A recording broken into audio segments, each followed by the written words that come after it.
The mind acts like an enemy for those that don't control it. Elon Musk put it this way: trust no one, not even yourself. So this session is about cognitive biases or mind traps, the ways that the mind tricks itself, deceives itself, and colors reality in its own favor to your detriment. And so one probably common example of this, like anybody that's played basketball, or really any sport, I guess this goes for, who here has had a teammate or been the person that is on the bench blaming their coach for the fact that they're on the bench? You can see how we're coloring reality so that we like the way we're perceiving it. It's my coach's fault, not my fault. I'm definitely good enough. I'm the best player on the team. It's my coach's fault. He's not playing me. That's called bias. And it's distorting reality so that we can't see what's true. And as a result, what happens? We can't shore up the weaknesses and adjust and adapt our game to actually be worthy of playing time. Because if it's our coach's fault and we're already good enough, what are we going to do? Stay the same. Another one is like the guy at the bar who says that like girls are bitches. She's just a bitch. That's why she doesn't like me. He's powerless to adjust his behavior because he's seeing reality in a way that makes him feel good, not in a way that's true. He's filtering it through his survival and self-interest. Last one, really close friend. He was like my best friend for years. He liked to think of himself as religious, and so he wore a cross, had a cross tattoo. He identified as Christian. Also drank every night, cheated on his girlfriend, lied to people all the time, like didn't at all live by the like code of Christianity. And every time I would talk to him about religion and spirituality, he would literally do this. La la la la la la la la. He would do earmuffs, actually, because he knew like if he listened, and he started doing that because he listened to me the first few times and I started getting through to him. And he's like, fuck that shit. I just want to keep seeing myself as Christian. Like using it to sort of soothe and sedate himself, to wear it like an identity that was comfortable for him, to see himself in, well, if I'm a Christian, then I'm really actually good. I can do all this fucked up shit, but that's not really me. I'm a Christian. So bias is the way that we distort reality so that we like the way that we see it. And in turn, we can't really deal with it all that effectively. What this amounts to is a sort of junk food for the mind. It's a bunch of thoughts that are sweet tasting and sugary and make us feel good for a moment, but they don't actually provide nutrition. They don't provide progress, and they stunt our growth. And so knowing those biases is the key to progress. Biases are easiest to see in others, hardest to see in yourselves. The analogy I like is treating your mind like the slipperiest, slickest lawyer you've ever met. You have to catch it in the act or it will convince you. And so let's do some of that. So the first one is, as we're all familiar with, belief bias. Belief bias is mistaking your beliefs for facts. Beliefs are not facts, thoughts are not facts. Early on in my career, in business, I held the very biased belief that social media marketing doesn't work. The reason I held that belief is because everybody was talking about social media and it was the cool thing. And I thought it was even cooler that I could monetize paid ads and be profitable and run a big business without spending a single second on social media. And I would tell everybody that would listen, social media is bullshit. It doesn't work. Is that true? Like objectively, no, it obviously works. But back then I treated that belief that I had, having not really done much social media marketing at all, I treated it like a fact. It's not a fact. Self-serving bias. We have a tendency to overestimate ourselves and our capability at things that we want to do without proof. So lots of young dudes think they do really well in a fight before they get into a fight against someone that knows how to fight, right? Team USA, D Wade, LeBron, Chris Bosh, all those guys in 08 thought they worked really hard until they came home from the club and saw Kobe finishing his second workout at 6 a.m. There's a tendency for the mind to paint itself in a prettier light. Because why wouldn't you? It feels better. No, understand that there is that tendency. Those that start businesses under the assumption that it's going to be easy, or they are like totally equipped for it, and there's like, it's going to be smooth sailing and rah, Hormozy told me it was impossible to fail as long as I keep going, are less likely to succeed than the people that look at it accurately and just say like, oh yeah, business is hard as shit and I can fail and it might be difficult and fuck it, I'm going for it. I'll bet on that guy, on the second guy any day. Another manifestation of this is overestimating our own role in our own success. As an example, like for me, my first business was successful really quickly, and I attributed that to me because I built it. A lot of that was right place, right time, right skill set, lightning striking, and I just happened to be the guy who experienced it. Genuinely. It was like, oh, I can build any business. I can build $100 million company. This is my thinking at like 22, 23, because I haven't been proven otherwise. But I also haven't proven that. It's like making $1 million and making $100 million is like wildly different. So overestimating my own role in my own success, how could that be dangerous? Well, if I actually collected a bunch of investor money and tried to start a $100 million company, I would find out really quick I had some limitations. So notice the tendency for the mind to do that, and the answer isn't the opposite. The answer is not to underestimate yourself and to beat yourself up and say, oh, I'm such a piece of shit, I'll never be able to make it. The answer is just to be accurate. See yourself where you're at. If I've never started a business before and I don't know how to build a business, the accurate answer is not that, oh, I'm doomed. The accurate answer is I got a lot to learn. It's going to take some time and work. If mentally you're seeing yourself as you are, but emotionally there's fuel behind getting better, that's going to set up the best chances for long-term success, in my opinion. Another piece to this before we move on, overestimating our own role in our own success has a part two, which is underestimating your own role in your own failure. If I succeed, it's because of me. If I fail, it's because of external circumstances. When I had a falling out with my business partner in 2017, I had to go through a process of watching myself blame him for the mess our business was in. And literally, this is what I did. At a certain point, I realized I was blaming him and therefore not taking responsibility for my own role in the way things had fallen apart. So I sat down and wrote out in words all the ways in which I had fucked up. As soon as I did that, it turned around, and the next year we had the biggest year ever at EGT. But it only happened when I took responsibility. So that bias prevents learning and adaptation. Cool. So this is adjacent, very similar, but adjacent to self-serving bias, is optimism bias, also known as survivorship bias. And that's the tendency to view our personal future in a more positive light without evidence.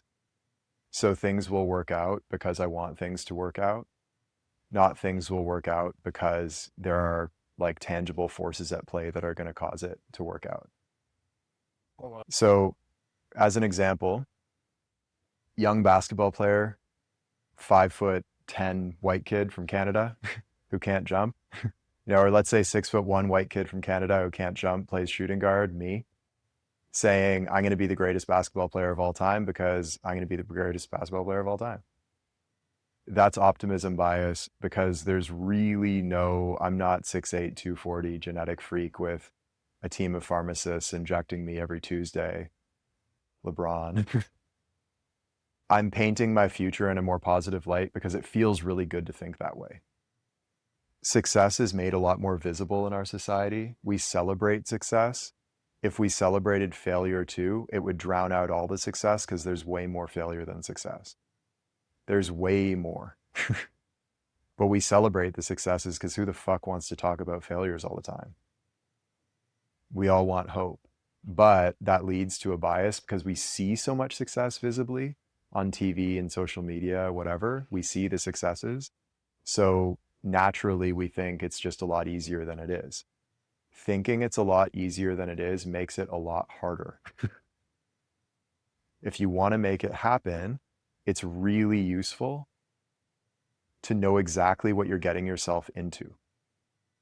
If you want to become enlightened, it's really good to understand that you're climbing Mount Everest, not walking up the hill.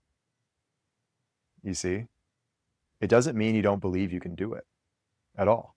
Not at all. It's, if you do believe you can do it, make sure that you know what it is. So we use the example of this morning, a general in a war creating a strategy. He's not going into the war thinking he's not going to lose any soldiers. He's not going into the war thinking that it's going to be a cakewalk. He's going into the war seeing to the best of his ability all of his blind spots and all of the areas that he's under threat. And it doesn't feel good to do that, to see like, oh, they're going to kill us from this angle. We're literally going to lose lives from this angle. I have men that I know that will no longer be on Earth because the enemy's going to attack us from this direction. But if he ignores that, way more casualties. So you see how optimism bias traps us? It's a big, big problem. You know, the fighter that goes into a fight thinking he won't get punched is in for a really, really rough one.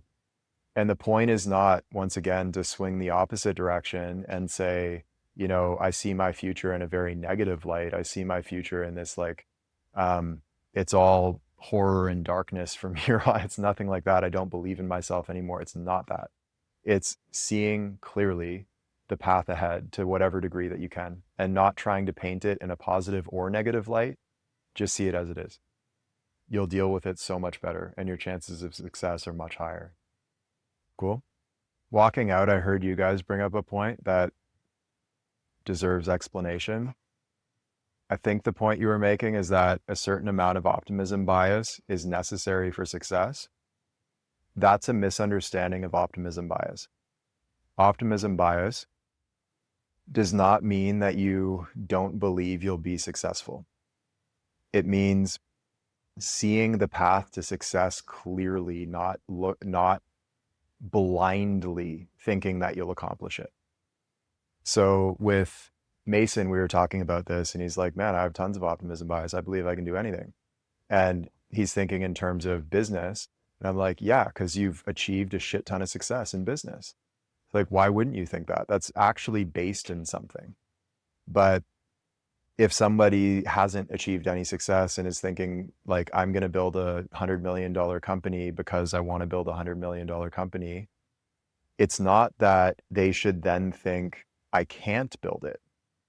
It's that I believe I can build it because these are the steps, these are the threats, these are the liabilities, these are the weaknesses that I need to shore up. And because I see it all clearly, I give myself the best shot of doing it.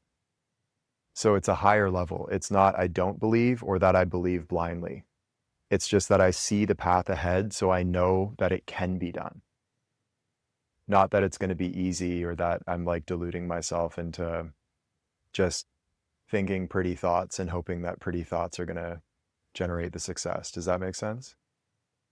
So again, not one or the other, it's above. That brings us into an adjacent bias to that, what I call two option bias, or is commonly called false dichotomy fallacy. Two option bias is clearer, which is why I chose that terminology. Two option bias presupposes that there are only two answers to a question. In politics, you are either a liberal or a conservative. That's it. You're either religious or you're an atheist. You're a strict parent or you're a relaxed parent. You're disciplined or you're lazy.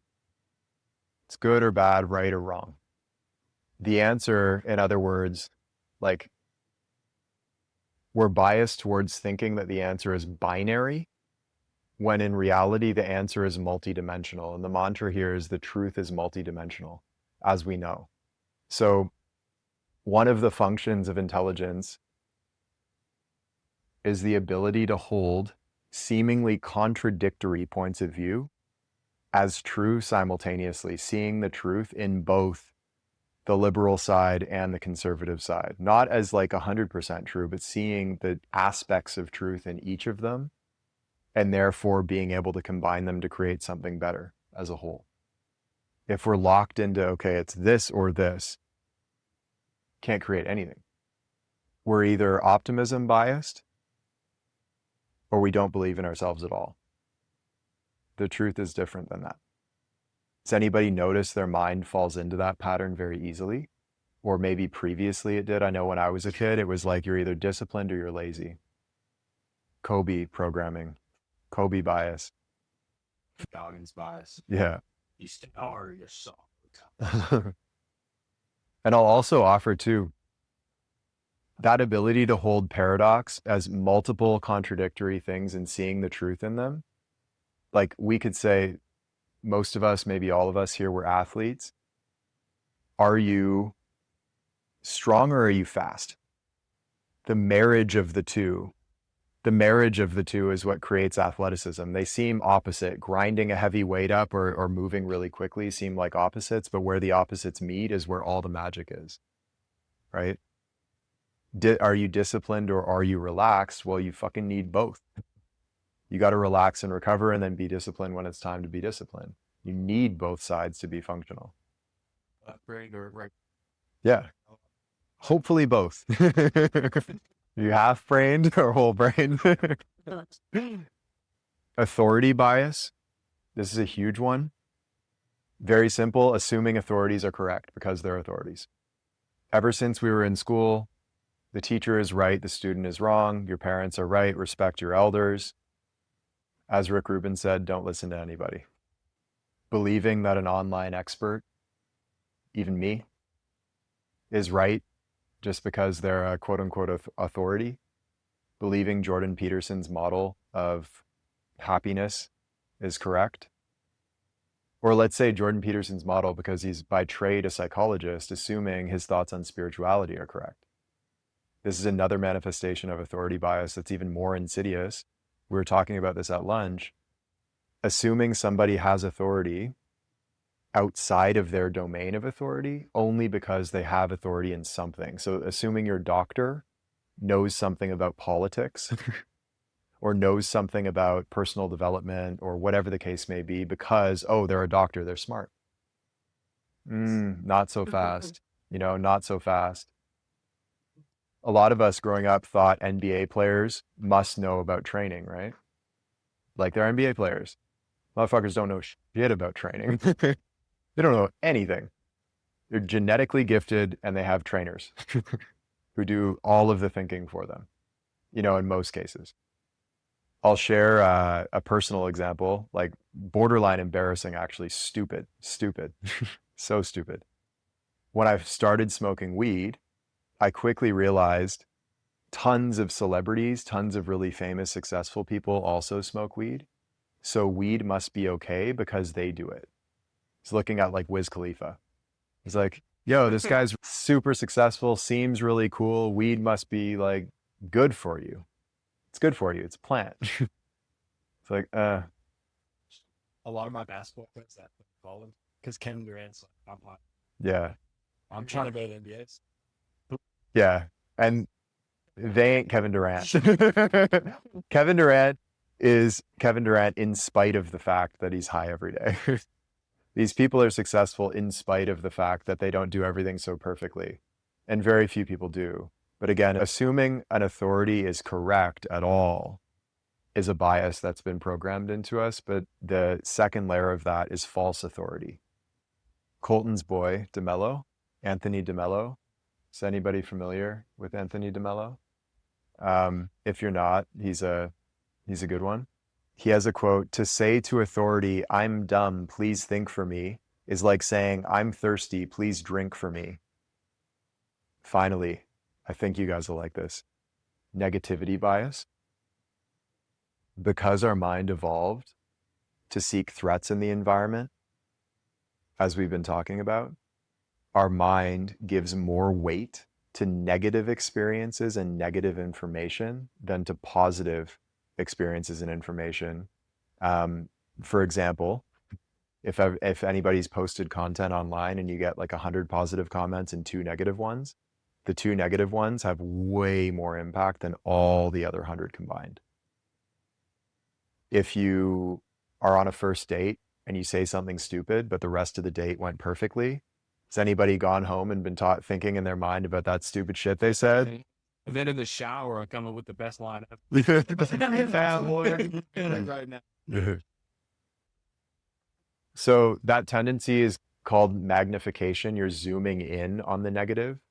That is like useful for survival. It is useful, but when run amok in our lives, it's not very functional.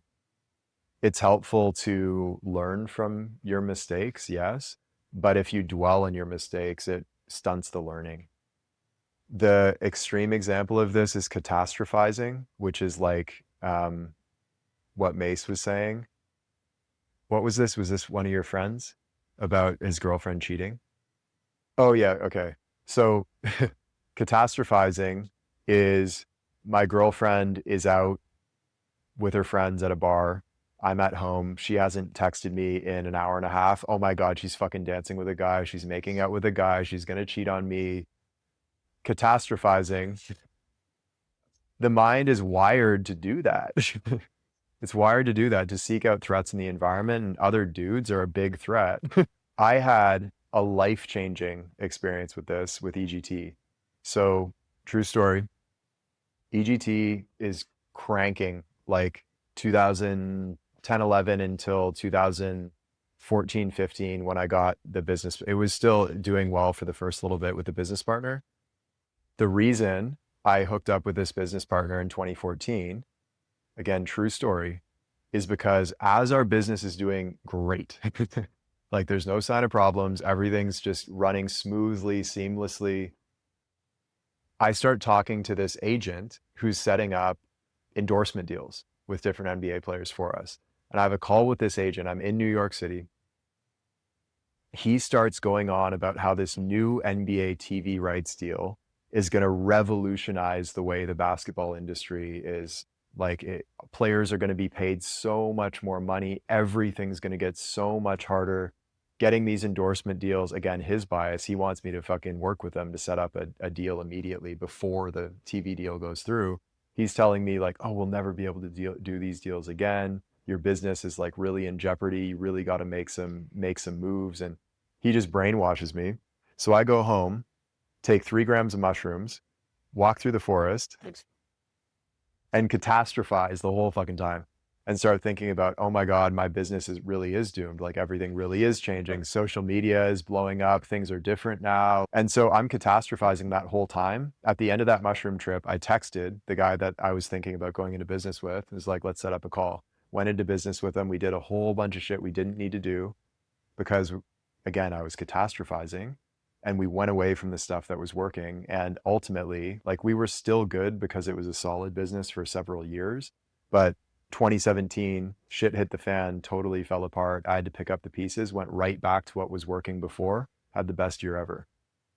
Catastrophizing like will really ruin your life in certain moments. Not that that ruined my life, but you know, bitching out your girlfriend when she comes home when she didn't do anything and she's in a great mood because she's out with her friends having fun and you're the buzzkill when she gets home. Do that too many times, you're going to lose her. Right? Is a serious bias. To wrap this up, step 1 is practice noticing these biases. That's it. Notice. Catching the slippery lawyer in the act, catching him in the lie. You need to catch your mind in the lie. Awareness of the lie is what gives way to the truth. Awareness is a sort of metabolizer. Like to see the bias is to kill it. So over time, there's a purification that happens. It's like you're putting your mind, your awareness is like the strainer you're putting the mind through. As you become aware more and more of all of the biases in real time, you're collecting them and cleaning them out, and the mind gets purified. Hey, it's Taylor. I hope you enjoyed today's clip. And if you did, here's where you can go deeper right now. So my favorite part of the work that I do here is a daily email newsletter that I write every morning on the topics of human development and human potential, life strategy, training the mind, productivity and life optimization, and generally speaking, the path to self-mastery. And so if you enjoy these talks, I know you're going to love the newsletter. And if you'd like to check it out, hit the link in the description or head over to taylorallen.me and you can sign up free of charge. I hope we see you there.